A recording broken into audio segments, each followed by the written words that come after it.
Class of 1987, Mr. Brendan Keegan.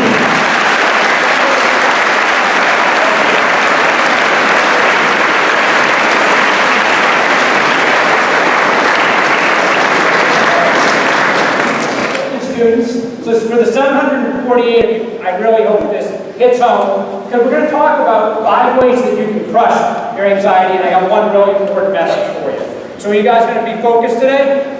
So first of all, anxiety. Everyone's got it. Everyone's got it. I've got it. My wife's right here with me today. She's got it. My kids have got it. I went around the room and I asked everybody, if you had one superpower, what would it be? Okay, pretty cool question, right? And Linda said, Brendan, if I had one superpower, I could wish for one thing, it would be to take anxiety away from all my students.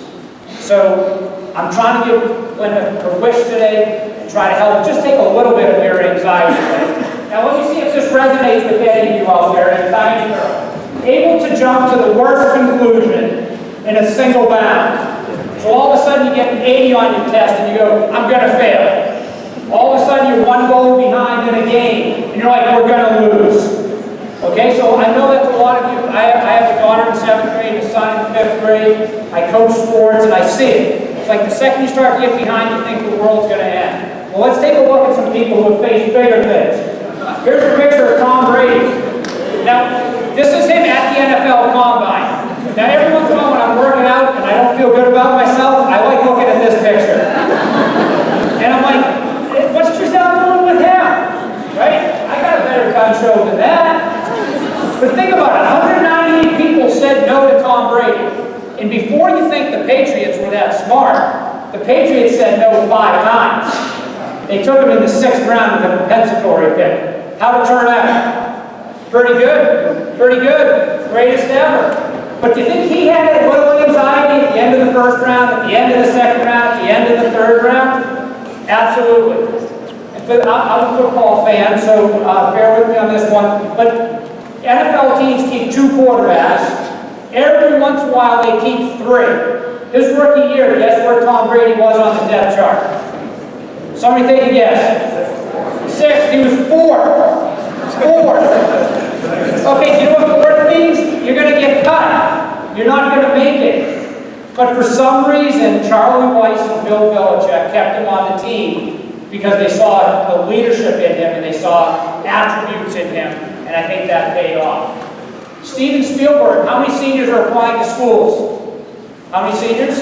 Okay, Steven Spielberg wanted to go to USC. That was his dream school. That was his reach school. He wanted to go there. He applied once and got rejected. He said, no problem, I'm going to apply again next year. And he got rejected again. USC has a very good theater program. Who thinks USC made a mistake? Yeah, he's probably the greatest Hollywood producer ever. So I think what's really important when we start is we need to get perspective on our anxiety. As anxious as any of you are, you're all doing pretty well. You're all in a great school, you've all got college in front of you, you're very active, you're in a school that loves you, and we just got to kind of check our anxiety and give it a little bit of... So the second way I want to talk about crushing your anxiety is living with purpose. Okay? Living with purpose. And this is something that all your administrators and all your teachers and all your coaches that are here supporting you really understand. Because when they made choices to teach at a Catholic high school, to be an administrator at a Catholic high school, they had lots of options they could do, but when they chose to be here, it was because they had a clear purpose in what they wanted to do. So let's talk about purpose. I think this is a great quote from Mark Twain. The 2 most important days in your life are the day you were born and the day you find out why. I don't expect any of you to know that yet, but you will. And if you ask your parents when you go home tonight or over the weekend, or you ask one of your teachers, a lot of them will tell you why. If you ask your teachers, they'll say, my why, I know I was born to be an educator. I was born to impart my love of French or history or math or science or coaching lacrosse or football. My why when I was born was to have you have a better life. That was their why. So here's what I learned at BG. What I learned at BG is how to work hard, but also how to play hard. How many of you played hard? All right, how many of you work hard? All right, and that's something you learn here. So what I knew and what my roommate didn't know. Now keep in mind, I just showed you where he was and where I was. I thought he was first and I thought I was second. Here's what I knew. I knew how to study. What you don't realize, and you won't until you're 25, until you're 22. Some of you might realize it maybe when you're freshmen or sophomores in college. But BG is really teaching you how to study because they do a good job here. They also teach you how to write. You don't graduate from this school without knowing how to write. Now, looking back, I always took good notes. I took good notes when I was here, and if you saw me in the office now, I still take good notes, and I learned that here. I had so many of my college friends ask me, Guertin, can I get your notes? I really like your notes. But I learned that here. I knew how to take good notes. You can really work hard, play hard. It was college. I had a good time. But the most important things here is what I learned at BG that I don't think my roommate learned in his years, adolescent years growing up, is he didn't learn humility. I learned when I was here doing community service work that it wasn't all about me. I learned how to serve others. I learned how to be a whole person, and I would say I was a mature young adult.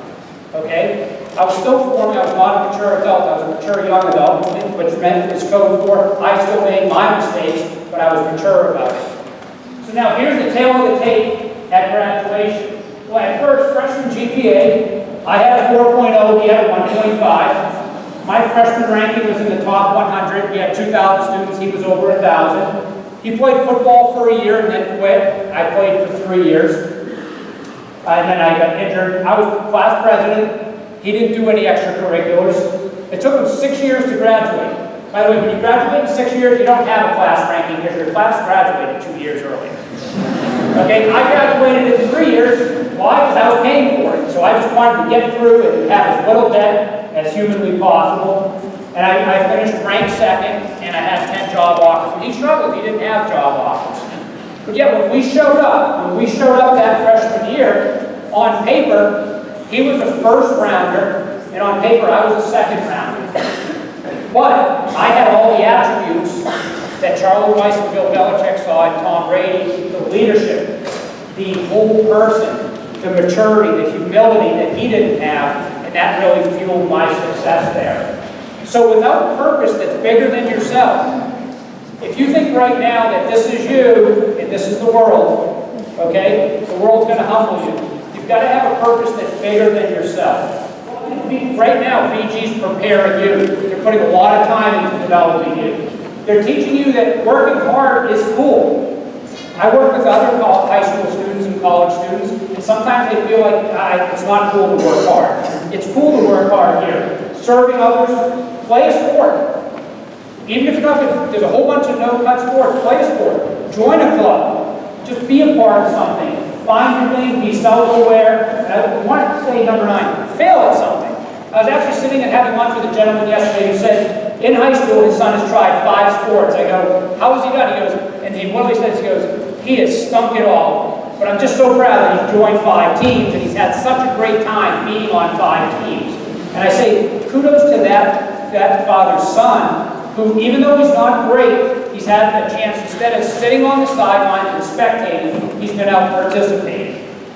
So the 4th and 5th way to crush it is being courageous and living with faith. So here's a saying we have the courage to fail and the faith to succeed.